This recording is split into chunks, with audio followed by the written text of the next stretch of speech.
Bonjour à toutes et à tous, dans cette vidéo, on va travailler sur les tableaux de variation des fonctions cosinus et sinus, et donc on va s'interroger sur la dérivabilité de ces fonctions. Alors, les fonctions cosinus et sinus, eh bien, elles sont dérivables sur R. Voici leurs dérivées, il faut les apprendre par cœur. La dérivée de cosinus, c'est moins sinus x, n'oubliez pas qu'il y a un moins. La dérivée de sinus x, c'est cosinus x, donc surtout, la première qu'on va dériver, la dérivée de cosinus, c'est moins sinus x. Il y a un moins ici, vous l'apprenez par cœur, d'accord? Par contre, la dérivée qui est facile, c'est la dérivée de sinus, c'est cosinus. Très simple. Alors, il se peut qu'on ait affaire à des fonctions composées. Par exemple, vous devez dériver sinus de moins 3/2 de x plus 7. Eh bien, ça, c'est une fonction composée. Elle est composée de deux fonctions. La première fonction, c'est la fonction qui a x associe moins 3/2 de x plus 7. Et une fois que j'ai obtenu moins 3/2 de x plus 7, je calcule le sinus de ce que je viens d'obtenir, donc le sinus de moins 3/2 de x plus 7. Ça, c'est une fonction composée. Cette grande fonction, qu'on pourrait appeler h, elle est composée de celle-ci et de celle-ci. C'est-à-dire que je calcule le sinus de cette quantité-là, tout simplement. Donc ça, c'est la notion de fonction composée. Je vous renvoie au chapitre de terminale sur la dérivabilité, notamment la dérivabilité des fonctions composées, pour bien appréhender cette notion. Alors, comment fait-on pour dériver une fonction composée? Il y a une formule générale qui consiste à dériver d'abord la fonction qui est ici. Donc, on va dériver d'abord le cosinus. Donc, la dérivée du cosinus, c'est moins sinus. Mais on va recopier ce qui est à l'intérieur. On recopie u de x. Et après, une fois qu'on a fait ceci, on ferme nos parenthèses et on va faire fois u' de x.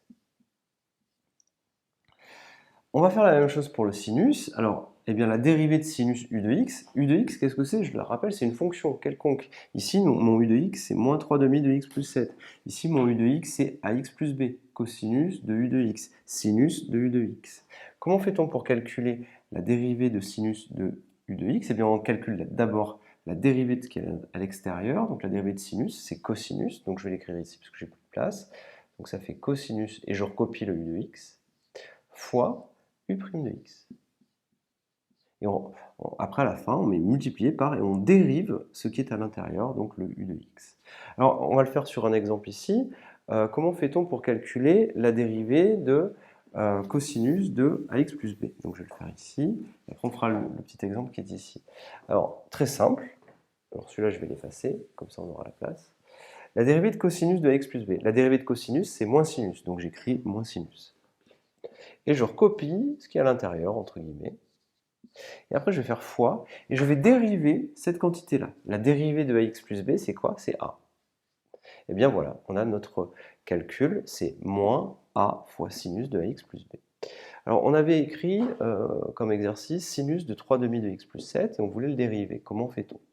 Eh bien, c'est très simple. La dérivée de sinus, c'est cosinus, tout simplement. Donc, j'écris cosinus. Je recopie ce qui est dans l'expression à l'intérieur, comme ceci, et je vais faire fois, et je vais dériver cette quantité-là. Donc, la dérivée de 3/2 de x plus 7, eh bien, la dérivée de 3/2 de x, c'est 3/2, et la dérivée de 7, c'est 0, donc je vais faire fois 3/2.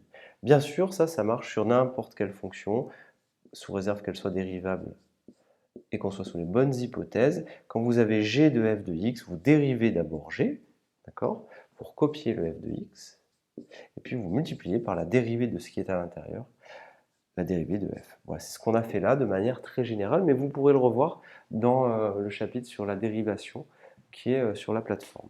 Alors, eh bien, on va faire deux petites choses. Je vais vous donner le tableau de variation de la fonction cosinus et le tableau de variation de la fonction sinus. Eh bien, c'est très simple. Vous voulez étudier les variations de la fonction cosinus sur l'intervalle 0,2π. 0,2π, je peux le faire que sur 0,2π parce que la fonction est 2π périodique, donc elle va se répliquer sur tous les intervalles de longueur 2π. Donc je peux me restreindre, on dit qu'on fait une restriction, on va se restreindre à l'intervalle 0,2π. Après, on pourrait éventuellement imaginer répliquer ça à l'infini. Eh bien, ici, je vais calculer la dérivée du cosinus. La dérivée du cosinus, c'est rien d'autre que moins sinus. Donc, je vais le faire ici. Moins sinus sur l'intervalle 0π. Alors, le sinus sur l'intervalle 0π.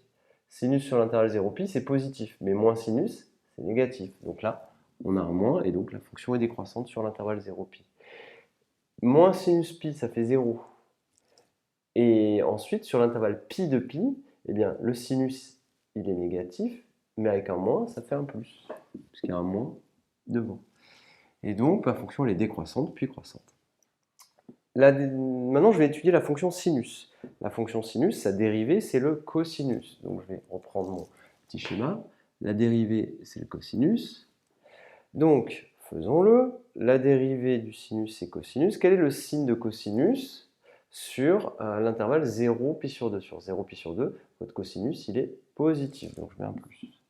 Ensuite, sur l'intervalle pi sur 2 pi, et même pi sur 2, 3 pi sur 2, surtout cet intervalle-là, eh bien mon cosinus, qu'est-ce qu'il fait? Il est négatif. Donc, je mets un moins. En pi sur 2, le cosinus de pi sur 2, ça va aller 0. En 3 pi sur 2, le cosinus vaut 0. Et sur l'intervalle 3 pi sur 2 de pi, le cosinus est positif. Donc, ça fait 1 plus.